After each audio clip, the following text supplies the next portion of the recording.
அனைவருக்கும் வணக்கம். பொதுவாக யோகம் என்பது எந்த நிலையிலும் பங்கமடையாமல் இருக்க வேண்டும். யோகம் என்பது பங்கப்படாமல் பாபர்களின் தொடர்பில் இல்லாமல் இருக்கும்போது அல்லது மறைவுஸ்தானங்கள் இல்லாமல் இருக்கும்போது அந்த யோகம் முழுமையாக வேலை செய்யும்.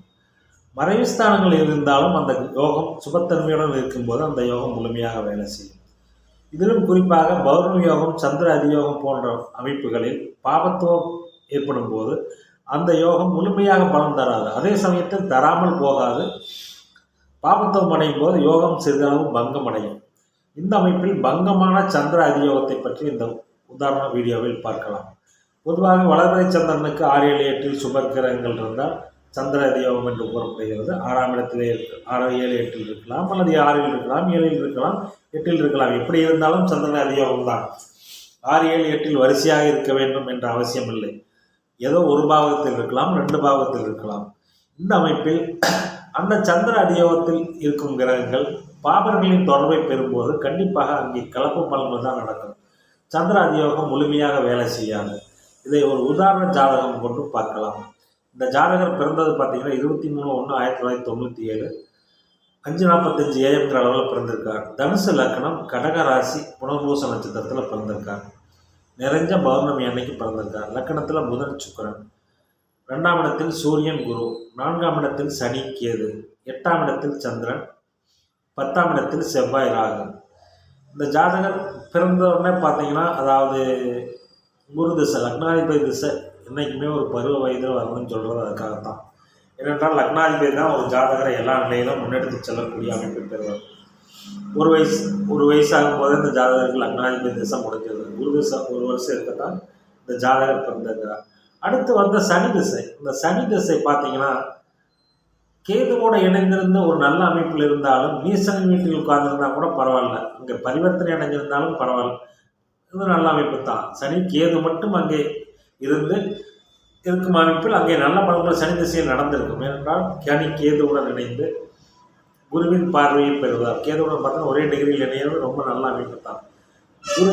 குருவோட பரிவர்த்தனையும் அடைஞ்சிருக்கிறார். ஆனால் இங்கே பாபத்துவமான செவ்வாயின் பார்வை அந்த சனி திசை நல்ல பலன்களை செய்வதற்கு இல்லை.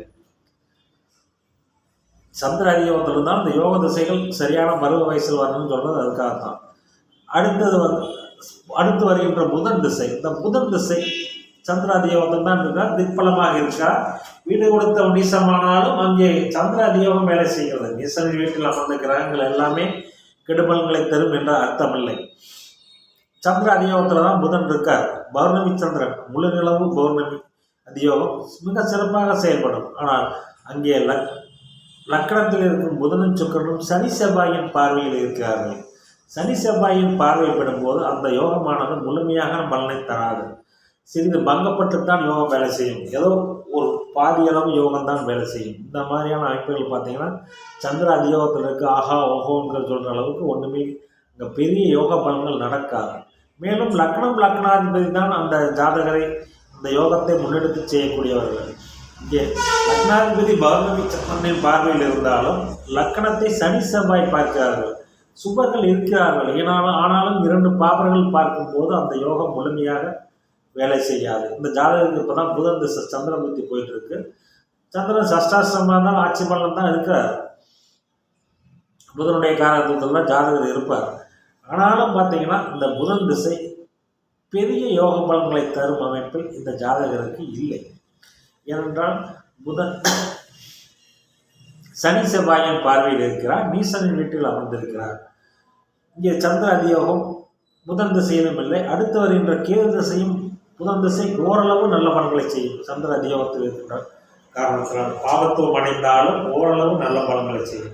அடுத்து வருகின்ற கேது திசை, கேது சனி செவ்வாயின் தொடர்பை பெற்ற கேது நல்ல பலன்களை செய்ய மாட்டார். இதற்கு இதுலேயே பார்க்கலாம். நீங்கள் சனி செவ்வாயின் பார்வை 10ஆம் இடத்தோடு சனி செவ்வாய் தொடர்பு கொள்வது இந்த ஜாதகருக்கு நல்ல பலன்கள் கேது திசையில் நடக்காது. சரி, சுக்கிர திசையும் சந்திர அதியோகத்தில் தான் இருக்கிறது. 6ஆம் தேதி 6ஆம் வீட்டுக்கு 8இல் மறைந்து சந்திர அதியோகத்தில் இருக்கும் கிரகங்கள் கெடுபலன்களை தராது என்றாலும் இங்கே சுக்கிரன் சனி செவ்வாயின் பார்வையில் இருக்கிறார். எனவே சுக்கிர திசையிலும் இந்த ஜாதகருக்கு முழுமையாக சந்திர அதியோகம் வேலை செய்யாது. ஒரு முழு நிலவு பௌர்ணமியில் சந்திர அதியோகம் மிக சிறப்பாக அமர்ந்தாலும் பாவத்துவமான பார்வை அந்த யோகத்தை முழுமையாக செயல்படுத்தாது என்பதற்கு இந்த ஜாதகம் ஒரு இந்த ஜாதகம் ஒரு நல்ல உதாரணம். சுக்கிரதசையிலும் சந்திர அதியோகம் முழுமையான பலன் தராது. பலன் தராது என்று நான் சொல்லவில்லை, முழுமையான பலன் தராது. எனவே இந்த மாதிரியான அமைப்புகளில் இந்த சந்திர அதியோகம் பங்கமான சந்திர அதியோகம் என்றது இதைத்தான் சொல்வார்கள். பாப அதியோகம் என்பது வேறு. பாப அதியோகம் என்பது வளர்பிறை சந்திரனுக்கு 6, 7, 8 ஏதோ ஒரு பாவங்கள் அமர்ந்திருக்கும் நிலையில் பாப அதியோகம். இது பங்கமான சந்திர அதியோகம்.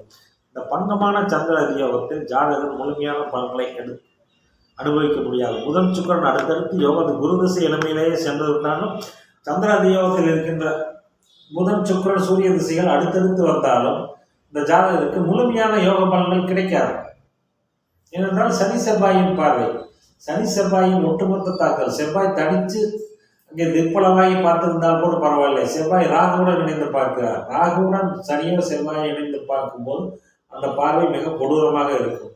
எனவே சந்திர அதியோகம் வந்தாலும் சந்திர அதியோகத்தில் நடந்த திசைகள் வந்தாலும் முழுமையான யோக பலன்களை இந்த ஜாதகர் அனுபவிக்க இயலாது. அதற்கு காரணம் இரு பெரும் பாவர்கள் அந்த கிரகங்களை பார்ப்பதும் லக்னத்தை பார்ப்பதும் இதற்கு நல்ல உதாரணம். நன்றி, வணக்கம்.